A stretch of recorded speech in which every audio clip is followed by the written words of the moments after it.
Hey guys, Brian delivers you the goods here. I'm returning to you this afternoon for a movie review, another 2024 movie that I got a chance to watch for myself to see what I was going to think of this film overall. This is for John Cena and Zac Efron's movie Ricky Stanicky that I got a chance to watch to see what I was going to think of this hour and 55-minute movie. I think it's a Amazon Prime movie. But overall, I'm going to discuss what I watched for this hour and 55-minute movie and let you know my thoughts on this movie overall. So let's dive into this movie review. Sorry about the background noise. My nephew's just screeching a little bit. But it's okay. Still, this movie was kind of mid. I wouldn't say this was one of my favorite films this year. Not at all. I think the beginning was kind of crappy. Because it just basically told a story about three friends, Zac Efron's character, Dean, JT, and Wes. And they basically, anytime they get in trouble, they blame it on Ricky Stanicky, an imaginary person that they made up, and that's not real, and just blamed it on him. And then what their lie got themselves into was actually confronted by John Cena's character, Rod, and he basically becomes Ricky Stanicky in a way. And so the lie kind of gets them in serious shit.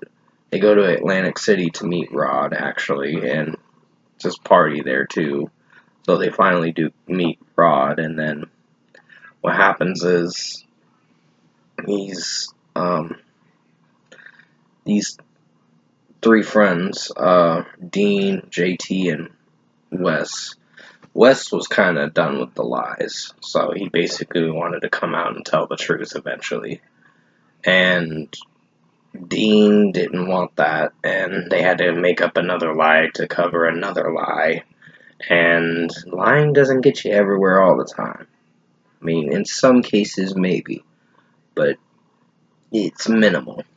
It's always best to tell the truth, and if sometimes the truth can get you in trouble too. Either way, it can still get you in trouble, but this movie didn't formally execute in the way I thought it was going to. I think it was kind of mid. I wouldn't say it's a great film at all. Probably going to be one of the meh movies of the year. But overall, John Cena's performance was okay, I guess. It still was a little iffy. But, I think this movie didn't really offer too much that I was expecting. So, this is kind of a letdown, in a way. The ending was better.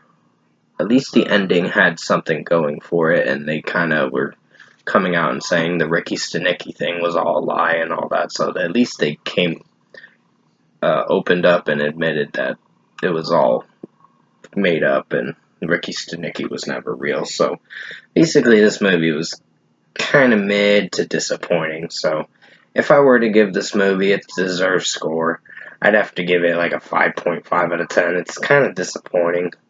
I don't hate this movie too much, but it's going to be probably on my worst movies of 2024. It's a movie I didn't really care to get invested with. Some moments in the movie are okay, but it's the execution of the performances, how it's written, the story is going. I think for most of the movie, it kind of just fucked itself.